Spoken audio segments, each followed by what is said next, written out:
નમસ્કાર, નજર ન્યૂઝમાં આપનું હાર્દિક સ્વાગત છે। હું આપની સાથે અજય વાઘેલા। આવો જોઈએ આજના મુખ્ય સમાચાર। રાજકોટના ઉપલેટામાં બાર એસોસિએશનના 2023-24ના પ્રમુખની પસંદગી માટે ચૂંટણી યોજાઈ હતી, જેમાં યુવા એડવોકેટ પ્રમુખ તરીકે ચૂંટાઈ આવતા શુભકામનાઓની વર્ષા થઈ હતી।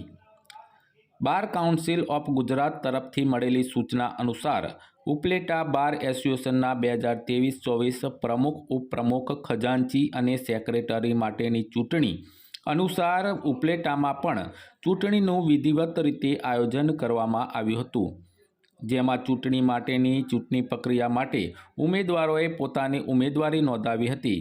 ઉમેદવારી નોંધાવ્યા બાદ પ્રમુખ, ઉપપ્રમુખ, ખજાનચી અને સેક્રેટરી બિનહરીફ થયા હતા, જ્યારે પ્રમુખ પદ માટેની ચૂંટણી માટે 3 જેટલા ઉમેદવારોએ ફોર્મ નોંધાવ્યા હતા, જેમાં એક ઉમેદવારે પોતાનું ઉમેદવારી ફોર્મ પરત ખેંચી લેતા એડવોકેટ ચંદ્રવાડિયા અને એડવોકેટ કિશોર રાણીગા એમ 2 ઉમેદવારો વચ્ચે પ્રમુખ પદ માટે ચૂંટણી માટેનું મતદાન યોજાયું હતું। ત્યારે આ મતદાનની અંદર ઉપલેટા બાર એસોસિએશનના 110 જેટલા વકીલો પૈકી 97 જેટલા વકીલોએ મતદાન કરી પોતાનો મત અધિકારનો ઉપયોગ કર્યો હતો। સવારે શરૂ થયેલી મતદાનમાં બપોર સુધી 50% જેટલું મતદાન થઈ ચૂક્યું હતું, જ્યારે બપોર બાદ બાકીના મતદારોએ પણ પોતાનો મત અધિકારનો ઉપયોગ કરી મતદાન કર્યું હતું। આ મતદાનની સંપૂર્ણ પ્રક્રિયા પૂર્ણ થયા બાદ ચૂંટણી કમિશનર એડવોકેટ પરાગ બોધાણીએ મતગણતરી હાથ ધરી હતી અને મતગણતરી પૂર્ણ થયા બાદ ઉપલેટા બાર એસોસિએશનના નવા પ્રમુખ તરીકે એડવોકેટ જિગ્નેશ ચંદ્રવાડિયાની પસંદગી થઈ હતી। હું ઉપલેટા બારનો સભ્ય છું અને મને ચૂંટણી કમિશનરની ઉપલેટા બાર તરફથી કામગીરી આપવામાં આવે। આ કામગીરી દરમિયાન મારી પાસે ટોટલ 7 ફોર્મ લઈ ગયેલ, એમાં પ્રમુખના ઉમેદવાર તરીકે 3 ફોર્મ ગયેલ, જિગ્નેશભાઈ ચંદ્રવાડિયા, કિશોરભાઈ રાણીગા અને રમેશભાઈ મહેતા।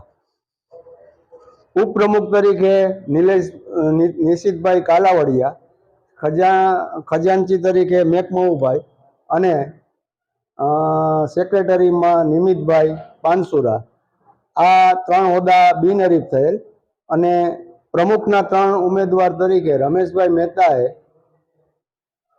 ઉમેદવારી પાછી ખેંચવાની તારીખે એનું ફોર્મ પાછું ખેંચી લીધેલ અને 2 ઉમેદવાર વચ્ચે આજે મેં ઉપલેટા બારની ચૂંટણી યોજેલ, જેમાં કિશોરભાઈ રાણીગા અને જિગ્નેશભાઈ ચંદ્રવાડિયા વચ્ચે હરીફાઈ હતી।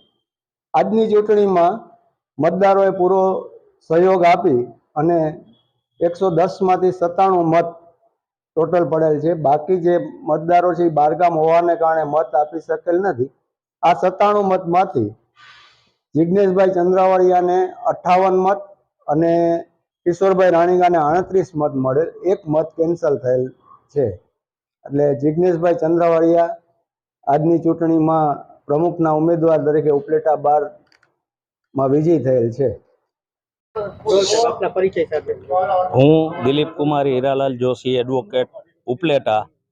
ઉપલેટામાં બાર કાઉન્સિલ ઓફ ગુજરાત તરફથી આવેલ સૂચના મુજબ સને 2023-24ની ચૂંટણી જાહેર થતા પ્રમુખ પદ માટે કુલ 2 ઉમેદવારો મેદાનમાં હતા, જેમાં જિગ્નેશભાઈ ચંદ્રવાડિયા તેમજ કિશોરભાઈ રાણીગા પ્રમુખ પદમાં દાવેદાર હતા। એ દરમિયાન ઉપલેટા બારના કુલ 110 સદસ્યમાંથી 97 સદસ્યોએ મતદાન કરી અને પોતાના 2023-24 માટેના પ્રમુખને ચૂંટેલ છે। મતગણતરીના અંતે ચૂંટણી કમિશનર શ્રી પરાગભાઈ બોઘાણીએ મતગણતરી કરતા જિગ્નેશભાઈ ચંદ્રવાડિયાને કુલ 58 મતો મળેલ અને કિશોરભાઈ રાણીગાને કુલ 37 મત મળેલ, 1 મત રદ કરેલ અને સંપૂર્ણ એકલાસ ભર્યા વાતાવરણ મુજબ દર વર્ષે જેમ ઉપલેટા બાર એસોસિએશનની ચૂંટણી યોજવામાં આવે છે એવી રીતે યોજી આજે પ્રમુખ પદના દાવેદારોને ચૂંટી કાઢેલ છે અને ત્યારબાદ દરેક સદસ્યો